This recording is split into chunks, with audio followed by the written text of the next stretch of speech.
quote John Cleese from Monty Python. And now for something completely different. Welcome to Not Every Single. I'm Joe. And I'm Stephanie. Usually we're talking pop music on this channel. Even if we're talking rock, it's usually like pop punk or like personal favorites. Like we've talked a lot of Smashing Pumpkins. Usually we're complaining about the Smashing Pumpkins. I wanted to dip into something a little different and something that you have never heard before. Right, yeah. So today we're going all the way back to 1997 when I was 7 years old. And we're talking, I almost forgot the name of the song. My Own Summer, parentheses, Shove It by Deftones. What is that? So I think it's 25 years old this year then, if that was 97. Oh, yeah. Totally intentional. Fortuitous. Yeah. This is a song that's been around a long time. And secretly, I know you've heard it at least twice, but you just didn't realize it. Oh. Because we've seen the band Sleigh Bells live twice, and it's the song before they walk on. Oh, okay. Okay, yeah. But now you've given it your first like proper headphone listen, looked at the lyrics, I'm assuming. Yeah, I gotta. Okay. What notes do you have? What's the overall vibe from you? Well, I mean, the first thing I wrote down was just like the guitar tone is so good. It's so good. It's so good and just such a simple, effective riff. Do you have anything to say about the production of the guitar tone or any? Okay, here's the thing. I'm not super into Deftones. I'm aware of Deftones. I respect the Deftones. I've heard Around the Fur, White Pony, all their like seminal albums. I don't really know like what gear he's using. Yeah. Using. Usually I can come in and be like, yeah, that was a Mesa Boogie head with a, with a Big Muff pie or something. Yeah. But like, I have no idea what he's using. It just sounds really, really good. I'll tell you one thing. It's not in standard tuning. They're tuned down. Yeah. It's like drop Z. Yeah, because that was another like note I made is, it's got that sort of like minor key or something going on, intentionally like down sounding. Yeah. Oh, yeah. Sad boy. Heavy, sad. Yeah. What other notes you got? The drums. Yeah, so this is, okay. Drums, that was my note. Just drums. So I really thought about this a lot today. Yeah. I think this might be my favorite drum intro. Yeah. Just the simple...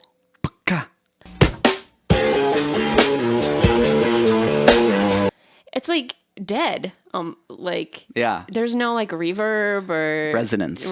What is that what you call it on the drums? I totally know drum things. Yeah, very, very dead and a very like high tuned pingy snare. Yeah. Which then becomes sort of a signature of the genre. Which is like so far away from what I would expect the drums on a song like this to be in a very positive way. Yeah. Yeah. Like something that stood out. Because I don't usually like notice drums that much. And right. I listened to this, I was like, that's really different and cool. It sounds great. The beginning of the song I describe as like just three perfect things. Like you don't think they'd go together. And then when you hear these like dry drums with the high pingy snare, this down-tuned, simple guitar riff and smooth bass that goes along with it. It's instantaneous. Like you don't even have to get to the vocal to realize why it was a huge hit. Yeah. Yeah. It sounds like the song that inspired a million songs, Let's get into that. I want to talk about real quick. We're going to keep videos more brief, I think, going forward, but I want to real quick talk about Deftones' place in what you'd call new metal. Now, I said the same exact thing in a video talking about Linkin Park's Meteora pretty recently. I don't think they're new metal. No, I don't think they're new metal at all. Deftones. Yeah. Yeah. I don't think they get lumped in. I think because of the time, because of the screams, maybe the fashion, how they looked. Like they just got lumped into this, and it's like, no, you don't get it. They're better than that. That's like disrespectful to be like, oh, that new metal band, Deftones. Like they're more artful. Yeah, I mean, it's not. I mean, not that there's anything bad about liking new metal or whatever and repurposing it the way that a lot of bands are doing. But yeah, it's to me, it's squarely outside of nu metal. It's just doing something different. It's I can't really put my finger on it exactly, but it's like I wouldn't say this is like Evanescence at all. No, a lot. Or The way like I've seen a lot of people Limp put Bizkit. it, yeah, that's really the distinction we're talking about Yeah. without exclusively saying it. Is Yeah. like they're so far away from Limp Bizkit. Yeah. Like you can't associate it. I've seen a lot of people put it this way. They're like the Radiohead of nu metal. It's like, okay, that makes a little more sense. Yeah. You can use Deftones and nu metal in the same sentence if you're saying that, I guess. So inevitably all their fans are insufferable then, according to like the discourse, right? Yeah, I don't know. I stay out of it. Yeah. I thought it was awesome. I thought the vocals worked really well. There was a great contrast. It's like this just like intimacy even in the verses and the way it's... And it's like this. Yeah, there's almost like a femininity Yes. to the way that which you do not, like Limp Bizkit, sorry, they don't have feminine energy at all. Yeah, I don't think that's their intention. There's not their intention. They probably wouldn't be offended. But like, yeah, there's a femininity to the intimacy, the way he kind of uses like the, just sort of the cracking of his voice and stuff. It's very fragile. Mm-hmm. It's also very, the effect on it, like kind of makes it seem like he's like whispering something in your ear. Yeah. That's like only for you. The production does not sound dated, especially on the vocals. It sounds, this song sounds super fresh. I know probably what we're hearing on Spotify is maybe some remastered, crisped up version a little bit, but it's always sounded that good. Yeah, it sounds great. And yeah, that was kind of my main thing is and then you get these like verses that are just like screaming, and it's that sort of, it's, to me it's emo even.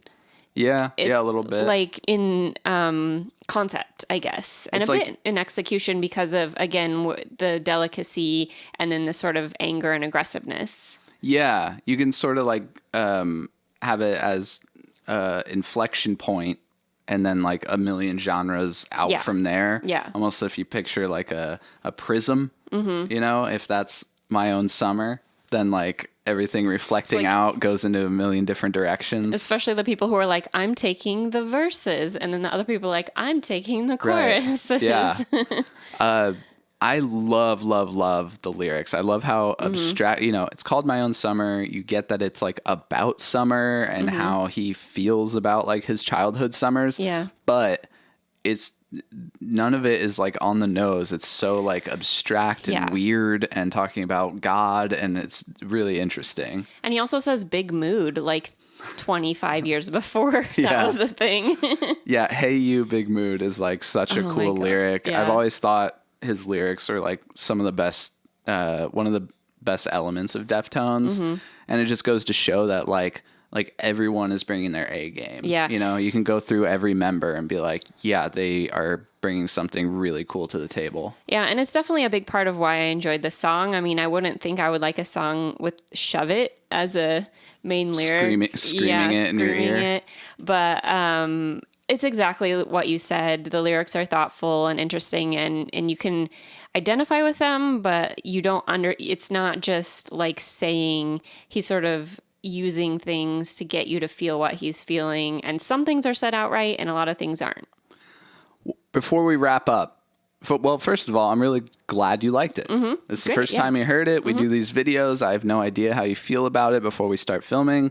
I'm psyched you like it. I really like this song. I do want to shout out one thing. I usually talk about at least one geeky production thing in each video. Right. I want to talk about, I think another reason they get lumped in with nu metal is because they had a DJ as a member. But I wouldn't even call this guy a DJ because he's doing stuff, he's not like DJ Lethal and Limp Bizkit just doing like, we talked a lot about what Joe Hahn brought to Linkin Park and like was a little more artful in his, he's almost like sampling his own band back into it and stuff. I'm blanking on this guy's name, but he is just like bringing these like textures into the second verse, when the guitar steps back, and it's just just bass, vocal, and drums. Then he comes in with like just some weird noises that are like floating around in the back. So he's the Johnny Greenwood. He's the Johnny Greenwood, yeah.